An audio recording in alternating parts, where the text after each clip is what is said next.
Hey guys, आज हम जिस मूवी को एक्सप्लेन करने जा रहे हैं उसका नाम है बो।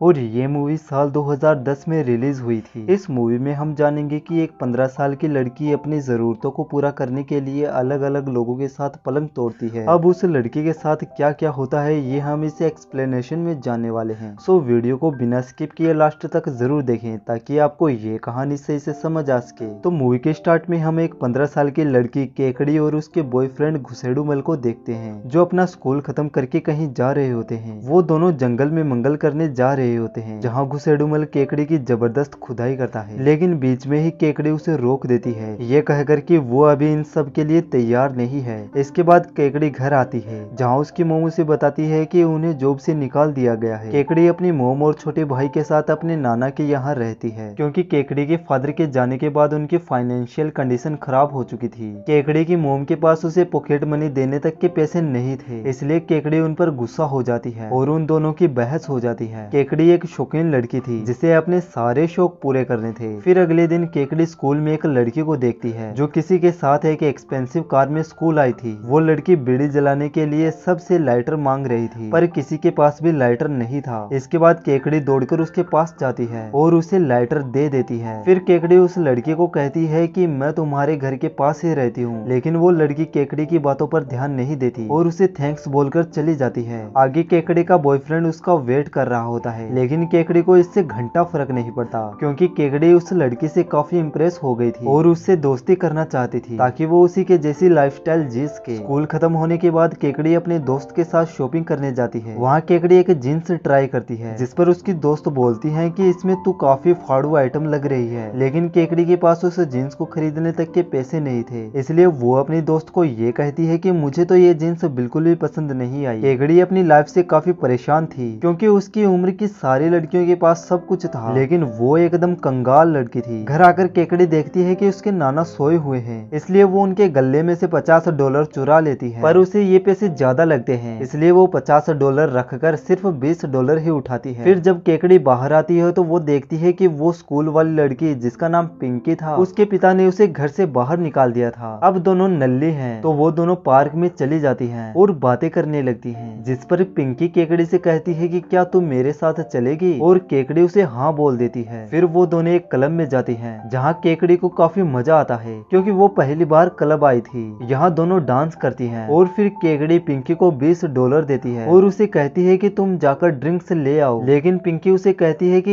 ये पैसे तुम अपने पास ही रखो और मैं फ्री में ड्रिंक्स का कोई जुगाड़ करती हूँ। फिर वो बार पर खड़े लड़कों के पास जाकर उन्हें आंख मारती है और उनसे 2 ड्रिंक फ्री में ले आती है। इसके बाद केकड़ी उसे पूछती है कि तूने ये कैसे किया, जिस पर पिंकी कहती है कि ये एक सीक्रेट है। फिर वो दोनों क्लब से आ जाती हैं और यहाँ केकड़ी पिंकी से उस सीक्रेट के बारे में पूछती है, जिस पर पिंकी उसे बताती है कि मैं एक ऐसी जगह पर काम करती हूँ जहाँ तुम्हें बहुत सारे लड़कों के बीच रहना होगा और उनकी हर बात माननी होगी। इस पर केकड़ी कहती है कि क्या उन लड़कों के साथ पलंग भी तोड़ना होता है, जिस पर पिंकी कहती है कि ऐसा जरूरी नहीं है, लेकिन अगर तुम्हें अपनी गुफा से पानी निकलवाना है तो तुम उनकी पाइप को अंदर ले सकती हो। इसके बाद पिंकी उसे ये भी बताती है कि इस काम में तुम्हें तुम्हारा नाम भी बदलना होगा, जिसके बाद वो केकड़ी का नाम बो रख देती है। आगे केकड़ी घर आकर अपनी मोम से $5 मांगती है, लेकिन उसकी मोम उसे मना कर देती है और उसे कहती है कि तुमने पहले ही $20 चुरा लिए हैं, जिस पर केकड़ी गुस्सा हो जाती है और वो पिंकी को फोन मिलाकर उसे कहती है कि उसे भी वो पलंग तोड़ने वाला काम करना है जिससे मैं ढेर सारे पैसे कमाकर अपने सारे अरमान पूरे कर सकूं। इसके बाद पिंकी केकड़ी को चुन्नीलाल नाम के एक दलाल से मिलवाती है। चुन्नीलाल केकड़ी से उसकी उम्र पूछता है, जिस पर केकड़ी अपनी उम्र 18 साल बताती है। इसके बाद चुन्नीलाल केकड़ी को अपने साथ ले जाता है और उसे खूब सारी शॉपिंग करवाता है, जिससे केकड़ी खुश हो जाती है। आगे केकड़ी घर आकर अपनी मोम को ये बताती है कि उसे होटल में जॉब मिल गई है जहाँ उसकी शिफ्ट दिन और रात कब भी हो सकती है। थोड़ी देर बाद केकड़ी के पास चुन्नीलाल का कॉल आता है और वो उसे बताता है कि तुम्हें तुम्हारा पहला क्लाइंट मिल गया है। चुन्नीलाल केकड़ी को छोटे चेतन नाम के एक आदमी से मिलवाता है जो अपने चेतन को केकड़ी के अंदर डालने की कोशिश करता है, लेकिन केकड़ी उसे ऐसा करने से मना कर देती देती है और वहाँ से चली जाती है। इसके बाद चुन्नीलाल केकड़ी से मिलकर उसे ये बताता है कि छोटा चेतन अपना रेगुलर कस्टमर है और तुम उसे ऐसे मना नहीं कर सकती। जिसके बाद वो केकड़ी को कुछ पैसे देता है जिससे केकड़ी खुश हो जाती है। अगले दिन केकड़ी पिंकी से पूछती है कि क्या तुमने कभी पलंग तोड़ा है, जिस पर पिंकी कहती है कि लाखों बार। पहले मुझे ये सब करना अच्छा नहीं लगता था, लेकिन फिर धीरे धीरे मजा आने लगा।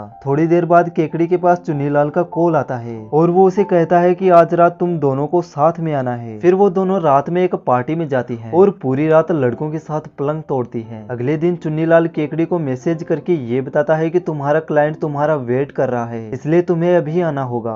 अब केकड़ी के पास कोई ऑप्शन नहीं था, इसलिए वो बीमारी का बहाना बनाकर स्कूल से चली जाती है। फिर क्लाइंट के पास जाकर केकड़ी ये देखती है कि ये तो वही छोटा चेतन है जो उस दिन अपना चेतन डाल नहीं पाया था। लेकिन इस बार छोटा चेतन टाइम वेस्ट न करते हुए केकड़ी पर टूट पड़ता है और उसकी काफी देर तक खुदाई करता है। खुदाई कार्यक्रम खत्म होने के बाद केकड़ी मुरझा जाती है, जिसे देखकर चुन्नीलाल उसे कहता है कि स्कूल खत्म होने के बाद मैं तुमसे शादी कर लूंगा। ये सुनकर केकड़ी को काफी अच्छा लगता है। अब केकड़ी का डर खत्म हो चुका था और अब वो किसी के भी साथ पलंग तोड़ने को तैयार थी। केकड़ी अपने सभी क्लाइंट्स के साथ जबरदस्त पलंग तोड़ती है और खूब सारे पैसे भी कमा लेती है। अगले दिन केकड़ी के भाई का बर्थडे होता है, जहाँ सब मिलकर दारू पार्टी करते हैं। लेकिन वहाँ फिर से चुन्नीलाल का कॉल आ जाता है और वो अपनी मोम को कहती है कि मुझे होटल में जाना होगा, लेकिन केकड़ी की मोम उसे मना कर देती है, जिस पर केकड़ी अपनी मोम के साथ झगड़ा कर लेती है और वहाँ से चली जाती है। इसके बाद वो एक क्लब जाती है, जहाँ झाटू नाम का एक लड़का केकड़ी के साथ जेसीबी की खुदाई करने की कोशिश करता है, लेकिन केकड़ी उसे मना कर देती है और उसे कहती है कि अगर तू मुझे $400 देगा तो मैं तुम्हें जन्नत की सैर करवा दूंगी। अब वो लड़का उसे $400 दे देता है और केकड़ी को बाथरूम में ले जाकर उसकी खुदाई करने लगता है। केकड़ी की ये हरकतें चुन्नीलाल भी देख रहा होता है, जिससे उसके पिछवाड़े में बम के गोले फूटने लगते हैं और फिर वो बीच रास्ते में ही केकड़ी की खुदाई कर देता है। अब इतनी खुदाई करने के बाद जब वो घर आती है तो वो देखती है कि उसकी मोम को सारे पैसे मिल गए हैं जो उसने पलंग तोड़ के कमाए थे।